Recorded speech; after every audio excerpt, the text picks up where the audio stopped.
Salut les co-confinés. Salut Pierrot. Salut Flo. Alors aujourd'hui, on va vous faire tresser sans stresser pour vous faire découvrir notre métier en cette période un peu compliquée. Et oui, c'est vrai qu'il va falloir qu'on s'adapte un petit peu et qu'on le revisite. Notre métier est de vannier. Le vannier, c'est celui qui tresse les plantes souples pour en fabriquer des objets. Donc aujourd'hui, on va fabriquer un objet. Et donc pour fabriquer un objet, eh bien, on n'a pas tous la chance à l'heure actuelle d'avoir un jardin pour aller trouver des plantes. Donc Pierre, lui, est allé dans son atelier et a trouvé d'autres matériaux à tresser. T'as trouvé quoi, Pierrot? Alors vous allez voir, j'ai trouvé plein de choses. J'ai trouvé d'abord de la ficelle, qui est bien souple. J'ai trouvé des lanières de cuir. J'ai fait des bandes de papier. J'ai fait des bandes de tissu. Et puis, qu'est-ce que j'ai d'autre encore? Pour la structure, puisqu'on a toujours besoin d'une structure pour faire de la vannerie, ici j'ai trouvé un peu de fil de fer. Du coup, c'est pas mal du tout. Moi, je suis allé dans notre petit jardin autour de la ferme et là, j'ai bien sûr récupéré quelques plantes tressables que l'on aime bien utiliser. Donc, la plante des plantes que l'on tresse quand on est vannier, c'est bien sûr L'osier. Et ce l'osier, il vient d'un arbre qu'on appelle le saule. le saule de son petit nom latin, salix. Donc là, c'est le printemps, donc notre saule, il a toutes ses feuilles. Autre plante que l'on peut trouver facilement aussi dans un jardin, si vous avez un jardin à disposition, eh bien c'est le lierre qui aime bien grimper les parois. Le lierre est très sympathique pour pouvoir tresser. Autre plante à tresser, celle-ci, elle vient s'entremêler dans les arbres et on l'appelle la clématite des haies. Voilà les quelques plantes à tresser. Et pour commencer notre objet, eh bien, Pierre nous parlait d'une structure. La structure, moi, j'ai décidé de la faire avec ce grand bâton. Et ce bâton, il vient d'un arbre qu'on appelle, lui, le cornouiller. Donc, qu'est-ce que je vais faire avec ma structure, Pierre? Tu vois, elle est assez grande, mais elle a quelques ramifications. Donc, je vais chercher un sécateur. Et ce sécateur, vous allez pouvoir l'utiliser pour couper. Bien sûr, les enfants, vous faites ça avec vos parents. On va couper toutes les petites ramifications qui dépassent pour avoir une belle structure qui va nous servir à faire l'objet que l'on va vous dévoiler maintenant. Qu'est-ce qu'on va faire faire à nos amis? Un poisson. Parce qu'en avril, souvent, on fait des poissons. Bon. Aujourd'hui, on va donc le revisiter un petit peu en deux déclinaisons, une maison et une jardin. Voilà. C'est Donc, parti? pour le jardin, c'est parti. Notre structure, donc vous avez bien compris de prendre un grand bâton. Et là, on va faire notre structure du poisson. Donc, j'ai rejoint les deux bouts de notre structure. Ici, le poisson se dessine. Vous allez pouvoir régler la taille en fonction de ce que vous allez pouvoir et vouloir faire. Donc là, je fais un petit poisson de taille moyenne. Toi, tu l'as fait avec quelle structure du coup? Alors moi, j'ai pris mon fil de fer et j'ai pris un poisson assez petit parce que quand on tresse des matériaux souples, comme je vous ai montré, surtout le tissu, la ficelle, c'est très souple. Il ne faut pas que ce soit trop grand, sinon au milieu de notre poisson, ça va être mou. Donc il faut un poisson assez petit. Donc une fois qu'on a fait la structure, eh bien, il va bien falloir qu'elle tienne. Donc on va commencer par la ligature. Pour faire la ligature, je vais simplement prendre un joli rameau d'osier tout frais, où les chatons commencent à apparaître. J'enlève un petit peu ce qui dépasse à la main.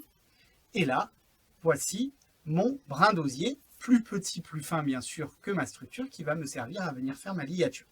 Donc sur un brin d'osier, on a une partie un peu épaisse qu'on appelle le pied, et une partie fine qu'on appelle la tête ou la cime. Je viens prendre la cime que je place dans le V. Vous voyez que la queue dessine le V du mot vannerie. Le mot vannerie, bien sûr. Merci Pierrot. Donc une fois que mon brin est dans le V, je viens faire un tour autour du V, puis un second tour, et je reviens à la position initiale. Donc moi j'ai fait ça avec un brin d'osier. Toi tu as commencé avec quel matériau? J'ai pris une ficelle, ça tient bien, c'est solide, on en trouve facilement. Voilà, on va commencer avec ça. Et finalement, en plus, la ficelle, c'est du végétal aussi. Donc une fois qu'on a fait notre ligature, on a fait 2 tours pour que ça tienne bien, on va commencer à tresser le 8 de l'infini. Donc pour ça, je vais venir tourner autour d'un des morceaux du V. puis aller autour de l'autre, et ainsi de suite, pour former un chiffre bien connu, qui est lequel? C'est notre fameux chiffre 8 qui se dessine pendant notre tressage. Donc c'est le signe de l'infini, puisque c'est un 8 allongé. Et vous voyez, on vient à chaque fois de manière successive. Donc je prends mon brin, je le passe à l'intérieur, je viens tourner autour d'une des branches du V, et ainsi de suite pour aller jusqu'au bout. Et une fois que je suis arrivé Comment on le bloque au alors, bout, Florian? très bonne question, c'est ce que je vais vous expliquer. Quand j'arrive au bout de mon brin, je crée un petit écart, que ça soit avec votre ficelle ou avec votre brin d'osier, et je vais venir rentrer à l'intérieur mon brin de ce petit écart pour pouvoir venir le bloquer. En fait, on fait un peu comme un nœud. Ça ressemble à ça. Voilà. Et là, j'ai la queue de mon poisson Pas qui tient. mal. Pas mal du tout. Il est joli ton poisson. Alors maintenant, Comment on fait l'intérieur? eh bien l'intérieur, même chose, on va choisir chacun un futur matériel pour pouvoir tresser. Alors toi, tu choisis quoi? Eh ben moi, je vais choisir de la laine. Donc la laine, j'ai pris des petits morceaux. Et puis, pour que ça soit suffisamment facile à tresser, je les ai raccordés. Donc si vous avez des petits bouts, vous pouvez faire des nœuds. Sinon, vous prenez directement des grands bouts, mais pas trop grands. Sinon, ça sera trop long à tresser. Donc je commence exactement comme on a fait dans la queue du poisson. Et Florian va faire pareil, lui, avec, je sais pas, Eh bien le lierre. Voilà. Allez, c'est parti. Alors en plus, ce qui est sympa avec le lierre, comme là on est sur une vannerie champêtre, une vannerie un peu sauvage, au-delà des règles de la vannerie traditionnelle, ben là je décide de garder eh bien, les feuilles de mon lierre. Pareil, je viens et je vais venir tresser avec les feuilles, parce que vous allez voir, le rendu va être plutôt sympathique. Donc je passe une fois dessus, une fois dessous. Si on décide de tresser avec les plus petits, à partir de 3 ans, eh ben, il nous suffit simplement de faire cet atelier à 4 mains. Donc vous, vous tenez le poisson et vous demandez à l'enfant de venir eh bien, mettre le brin en lui montrant les directions. Voilà. Par exemple ici, vous lui dites de tirer dans ce sens-là, il va venir tirer dans ce sens-là.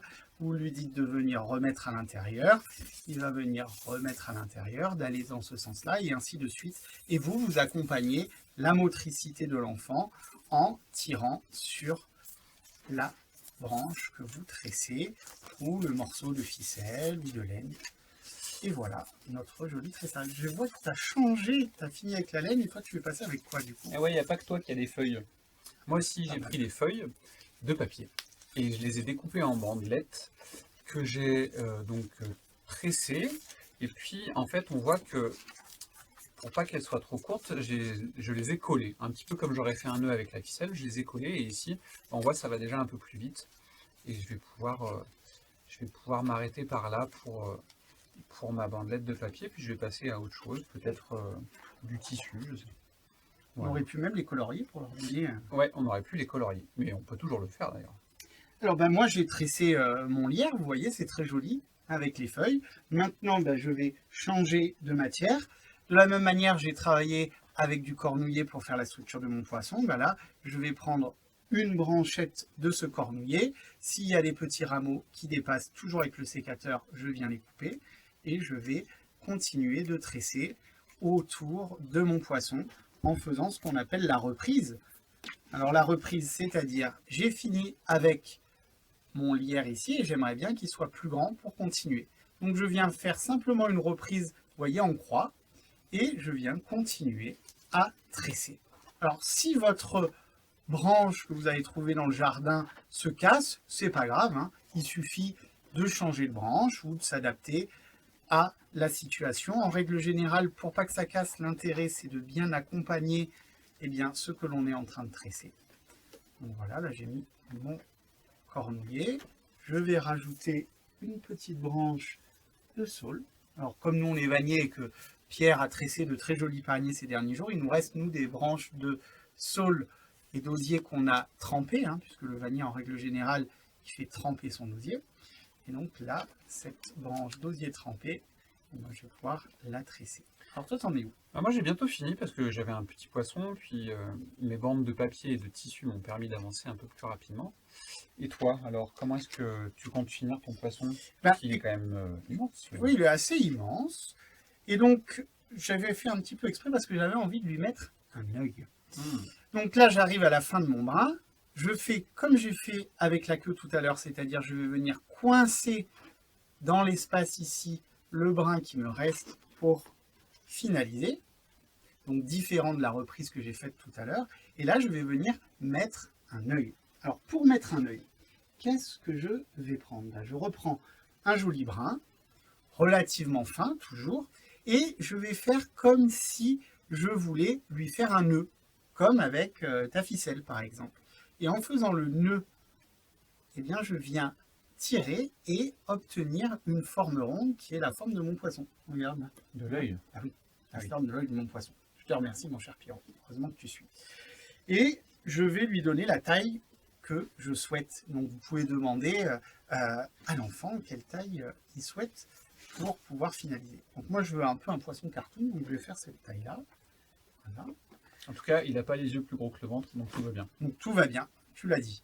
Donc là, je vais venir avec mon brin rentrer à l'intérieur pour venir solidifier mon œil. Vous voyez. Voilà. Ça pourrait même faire un bracelet, hein, pour ceux qui le souhaitent. Ça donne une idée pour un autre atelier. Là, mon brin est bien entrelacé pour donner la forme de l'œil. Et je vais venir rentrer à l'intérieur de mon poisson. Alors pour ça, je fais une petite coupe en biseau. Je coupe ce qui dépasse ici. Et je viens à l'intérieur de la boucle de mon 8 mettre l'œil de mon poisson. Voilà, super. C'est beau, hein? Moi j'aurais pu mettre, je peux le dessiner, ou j'aurais pu mettre une perle aussi. J'en avais pas, mais vous pouvez faire ça à la maison. Ben moi, tout ce qui dépasse, je vais pouvoir le couper au sécateur. Vous allez pouvoir aussi le faire à quatre mains avec l'enfant, hein, parce que c'est assez sympathique de faire découvrir aussi cet outil bien pratique du jardin. Et toi, tu vas couper avec quoi du coup? Moi je suis au ciseau, pour un matériau un peu plus facile à couper. Voilà, hop. Tout ce qui dépasse, là une petite coupe en biais. Moi j'aime bien aussi la queue avec un petit peu tout ce qui dépasse, donc c'est assez rigolo.